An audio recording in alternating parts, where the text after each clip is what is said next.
Music games, music games, music games. Why haven't I talked about this genre? I ain't talking about video game music and how important that is. I mean games either themed around music, or where you play or dance to music. Honestly, if I ever get the time, I'd love to review Brutal Legend, considering that game would be right up my metalhead alley. Guitar Hero would also be interesting, but I rarely ever see people reviewing the games, probably because the main selling point of the game is hard to talk about, what with copyright issues on YouTube. So hey, let's take a little trip back to the days before all the Dance Dance revolutions and Guitar Heroes of the world, into the wacky, colorful world of Parappa the Rapper. Only one problem though, my emulator really didn't want to run this one. I'd make it to the main menu, and couldn't make it past there because every time I push X, it wouldn't select any of the options. You'd hear that little squeaking noise and that's it. So we'll be playing the somewhat controversial PS4 remaster, which has a mixed reputation amongst fans.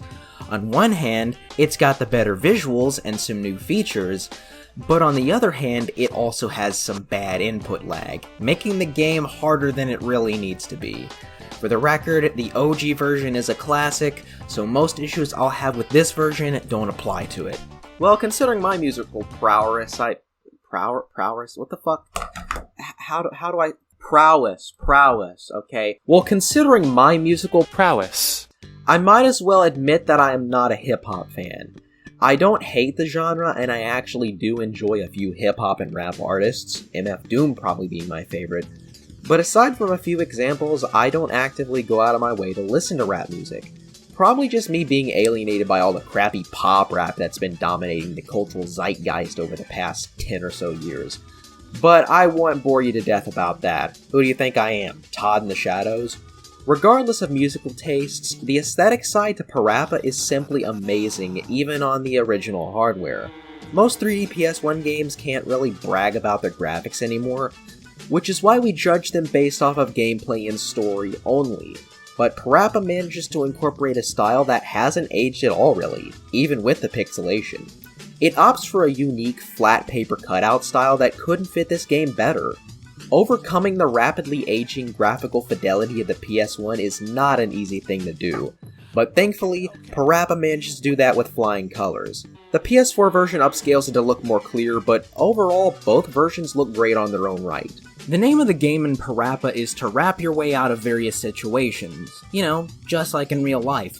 I heard that World War III was narrowly avoided by an epic rap battle, so this game gets points for realism. Along the way, you'll also be fawning over this flower girl named Sunny. Okay, there's something kinda questionable about a cartoon dog wanting to make love with a flower, but what am I kidding? This game is trippy as hell. Just the animation style, the humor, the songs themselves. I swear that this game was tailor-made for stoners like me. Well, not the gameplay side of things. I once tried playing the first level while high, and I couldn't beat it. But this game bleeds pure personality around every corner. Honestly, it feels like it should have been an animated series. Okay, there actually was an anime based off the game, but imagine if the toilet humor-obsessed Americans of the 1990s got their hands on it. It would go down as an all-time classic.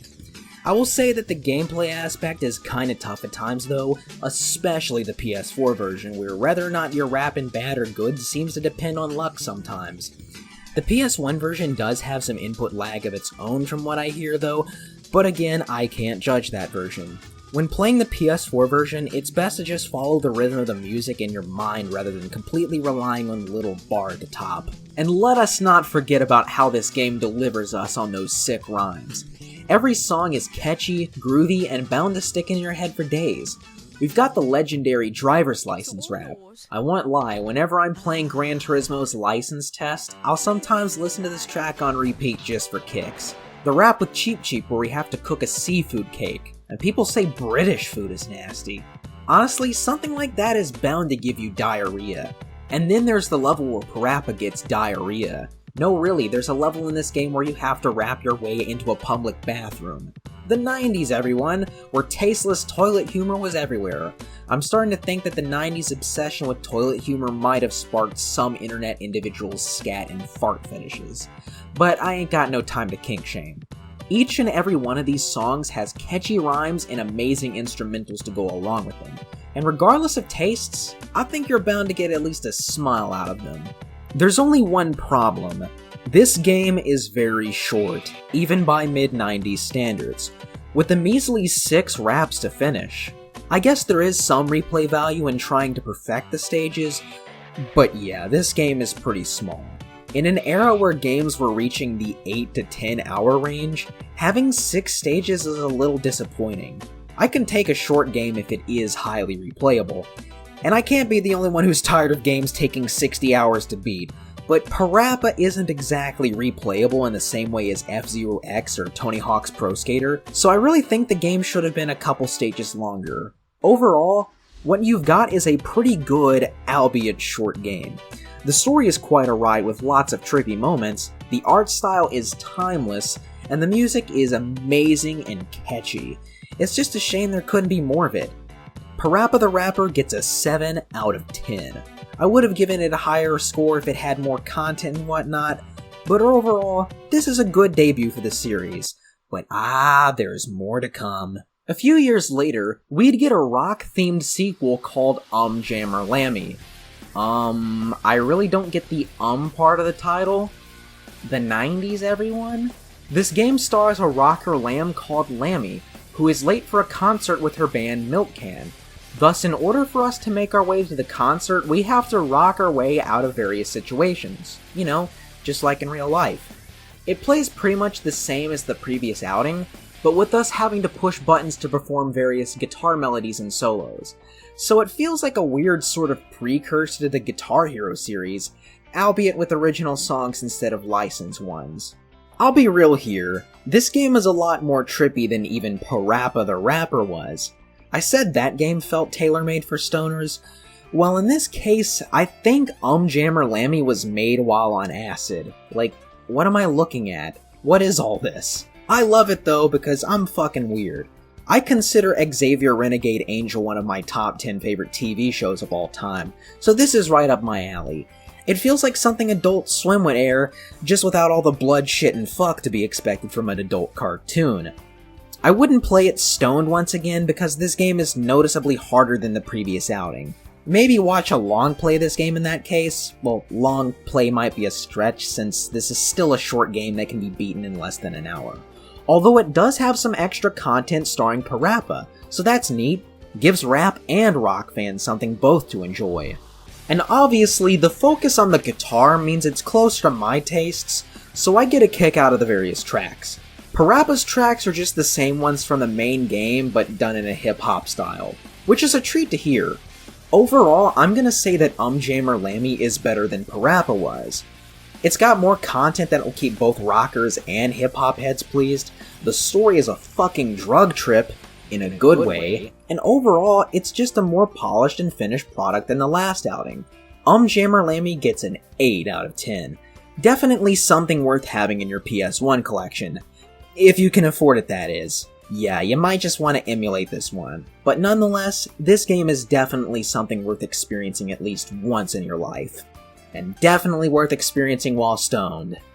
This wasn't the end just yet for the PaRappa series, as the original game would finally get a proper follow-up for the PS2 back in 2001. But I'll save that for a later review. Sadly, that would be the last for the PaRappa series with the exception of a PSP re-release and the PS4 remaster. Gaming in the 2000s, for better or for worse, took a more serious, and by year's end, sepia-toned approach. But with the gaming landscape seeing all sorts of remasters, revivals, and whatnot over the past 5 years, a PaRappa comeback would be more than welcome and would probably do decently. This, along with Sly and Jack and Daxter, have been sitting in PlayStation's backlog for too long. The gaming landscape needs some trippy games for stoners like me. I mean, weed's probably gonna be legalized nationwide sometime soon, so now's a better time than ever, Sony. PaRappa was an early innovator in the rhythm game genre. Before the Guitar Heroes and DDRs of the world, we had this wacky rapping dog and all of his crazy shenanigans. Overall, it was a pretty good debut for this rapping puppy, with its crazy story and catchy tunes, but in hindsight it does feel a little undercooked in terms of content. A measly 6 levels doesn't really cut it for a game released in the mid-90s, where games reaching the 5-hour mark or more was becoming semi-standard in the medium. Nonetheless, those who haven't played PaRappa should give it a try with the PS4 remaster, even with its input lag. I have heard that OG PS1 copies are fairly pricey, so that's the best option unless you're filthy stinkin' rich. PaRappa was a couple years later followed up with the guitar-themed spin-off, Jammer Lammy.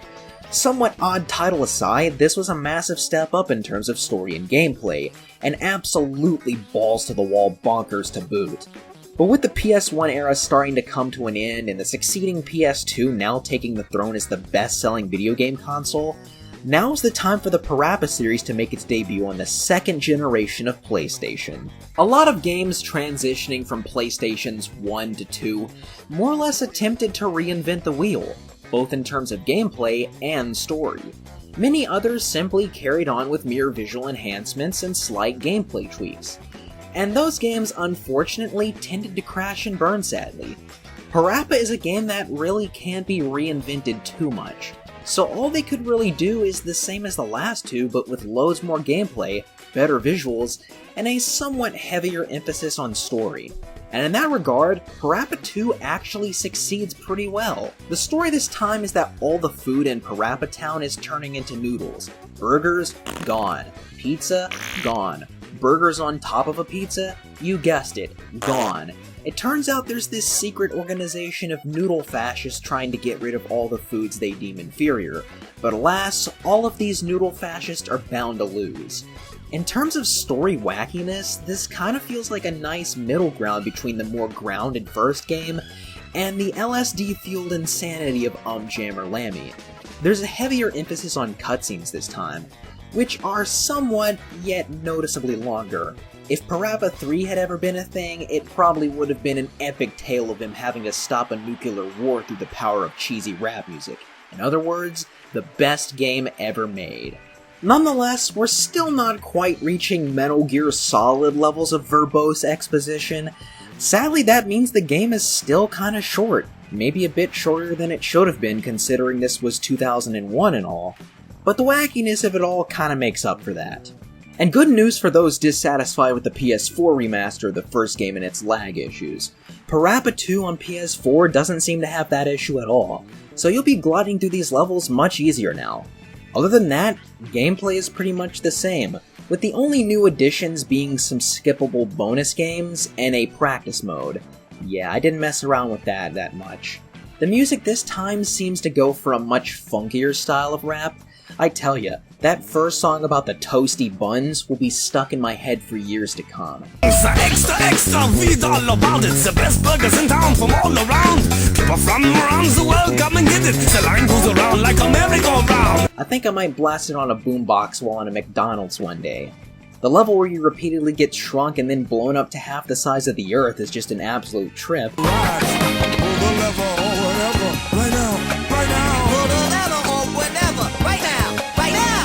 Make it quick, hey, look down. Better make it quick, hey, look down. And there's also an 8-bit themed level complete with those iconic bleeps and bloops of the NES era. Extra, read all about it. I'm back for more because my store's a bore. I travel shore to shore, door to door, looking around for some perfect store. About 5 or 6 years before the NES era would see a revival thanks to everyone's favorite Angry Gamer. And we eventually find out that the leader of the Noodle Syndicate has a tragic backstory that led him down such a dark path. It's an absolute trip as usual, and still adheres to the same standards as the previous outing.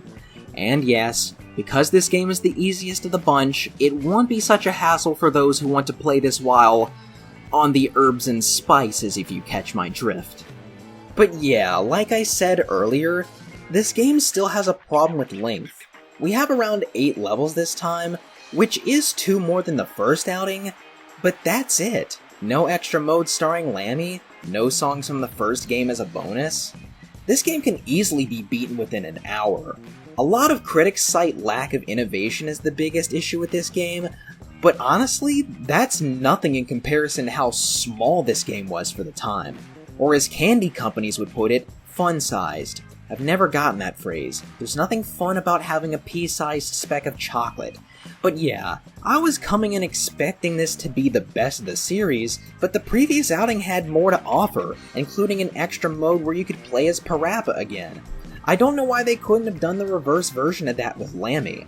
That just screams laziness on part of the devs. But I will still conclude that this is the second best that the PaRappa series has to offer before it sadly went away. The gameplay is a more relaxing affair, with improved input, the music is as catchy as ever, and boy is it weird, just the way I like it. So overall, I would give Parappa the Rapper 2 a 7.5 out of 10. In spite of some lack of innovation and fun-sized game length, this game is worth the $10 it's going for on PS4, so I'd say definitely check it out. The PaRappa series would sadly fade into the void of other PlayStation mascots such as Sly and Jack and Daxter, which is a damn shame in all honesty. But while I'll always be mad at the way PlayStation eventually just ignored Sly and Jack in favor of chasing the latest gaming trends, PaRappa is a series that couldn't really go anywhere after this entry.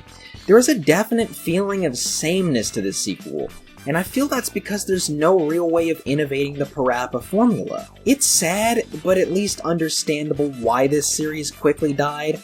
At least we got an anime out of it, and I'm probably gonna go check that out after this video. The PaRappa series is nothing monumentally special, but like a lot of many of my favorite TV shows, it lasted a mere 3 seasons before closing the curtains. PaRappa is a series more than worth checking out if you can get the games cheap. 1 and 2 are on PS4 for around $10 each, and Jammer Lammy, yeah, just emulate that one for the sake of not breaking the bank. I'm happy to have finally gotten into this series, but alas, I feel a bit sad that it was such a short affair. Like a punk rock band that releases 1 album before disbanding. But goddamn, these 3 games are an experience like no other, and I can't recommend them enough.